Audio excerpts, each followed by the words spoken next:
The impermanence of the body, the mind, and the environment. Some people wonder why Buddhism always emphasizes the theory of impermanence. Does it want to spread in the human mind the seed of disheartenment and discourage?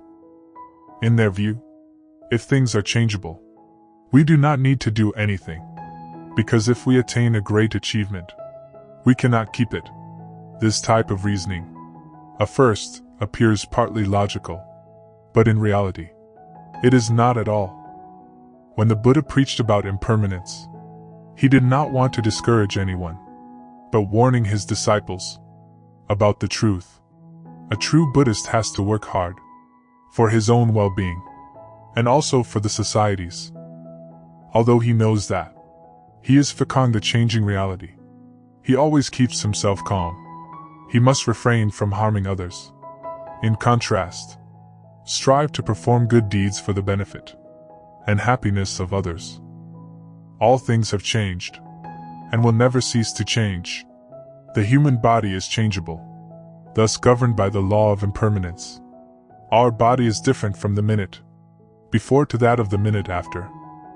Biological researchers have proved that the cells in our body are in constant change, and in every 7 years, all the old cells have been totally renewed. These changes help us quickly grow up, age and die. The longer we want to live, the more we fear death. From childhood to aging, human life is exactly like a dream, but there are many people who do not realize. Therefore, they continue to launch into the noose of desire.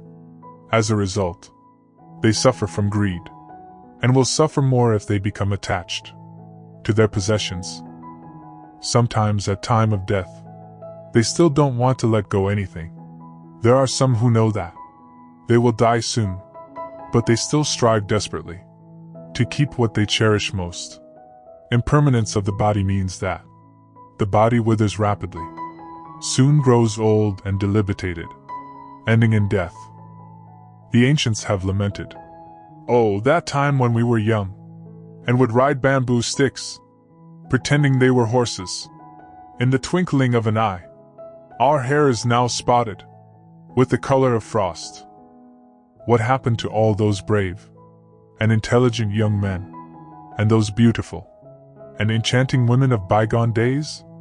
They ended as in the following poem: "Rosy cheeks have faded, heroes have passed away. Young students' eyes, too, are weary and sad.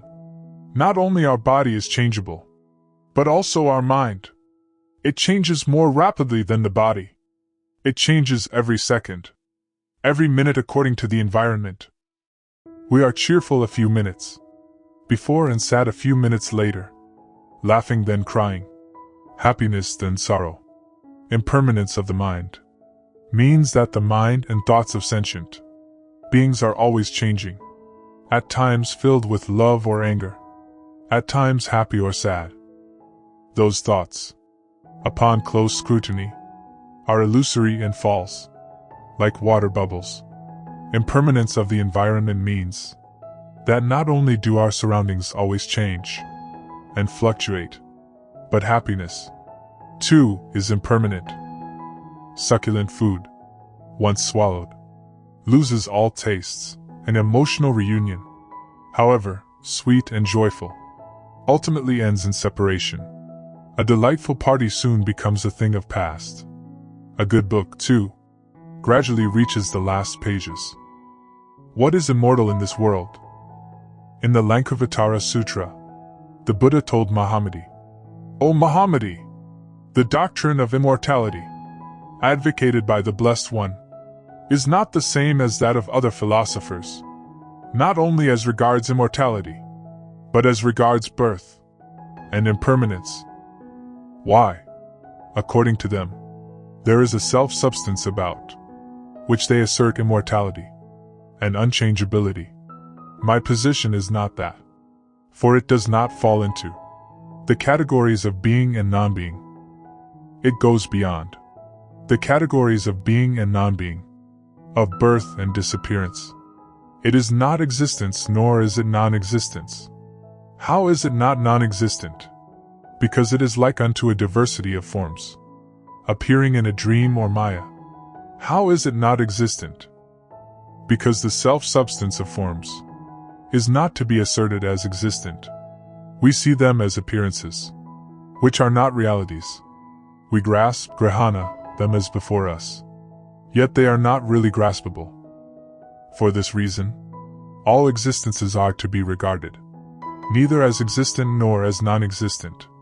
If we know that we see before us is no more than the manifestation of our own mind and abide within ourselves, where no dualistic discrimination takes place, we see that there is nothing astir in the world. The ignorant assert themselves in their doings, discriminate therein, but the wise do not. O Muhammadi, this is due to the discrimination of unrealities whereby the ignorant get altogether confused in their judgments. The ignorant are confused in the judgment of birth and no birth, and of the created and of the uncreated. There is really no appearance, no disappearance of the magical figures, of which we can assert either as born or as past. O Muhammadi, by being untruthful it is meant that the self-nature of things is not truthfully discerned, as it is in itself.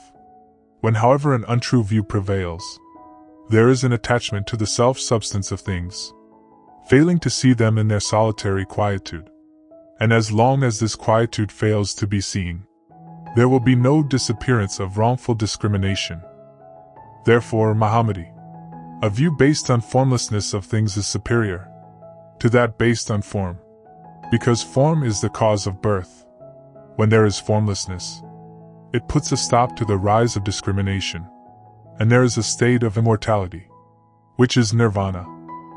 O Muhammadi, one finds nirvana where one sees the abode of reality in its truthful signification, and abandons the discrimination of all that is mind, and all that belongs to mind.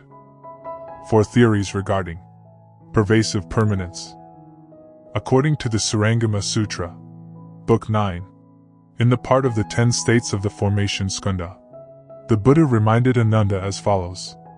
Ananda, in his practice of samadhi, the good person and appos, mind is unmoving, clear, and proper, and can no longer be disturbed by demons. He can thoroughly investigate the origin of all categories of beings, and contemplate the source of the subtle, fleeting, and constant fluctuation. But if he begins to speculate on its pervasive constancy, he could fall into error with 4 theories of pervasive permanence. First, attachment on permanence, on the mind and its states. As this person thoroughly investigates the mind and its states, he may conclude that both are causeless. Through his cultivation, he knows that in 20,000 eons, as beings in the 10 directions undergo endless rounds of birth and death, they are never annihilated.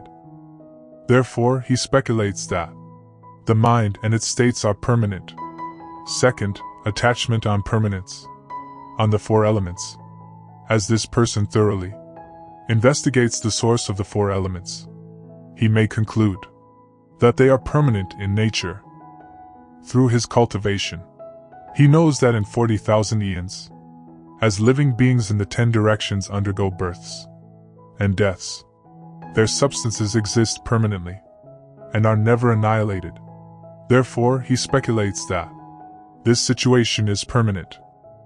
Third, attachment on permanence, on the sense faculty, the manas, and the consciousness. As this person thoroughly investigates the 6th sense faculty, the manas, and the consciousness that grasps and receives, he concludes that the origin of the mind, intellect, and consciousness is permanent. Through his cultivation, he knows that in 80,000 eons, all living beings in the 10 directions revolve in transmigration. This origin is never destroyed and exists permanently. Investigating this undestroyed origin, he speculates that it is permanent. Fourth, attachment on permanence, on the thoughts. Since this person has ended the source of thoughts. There is no more reason for them to arise. In the state of flowing, halting and turning, the thinking mind, which was the cause of production and destruction, has now ceased forever. And so he naturally thinks that this is a state of non-production and non-destruction. As a result of such reasoning, he speculates that this state is permanent.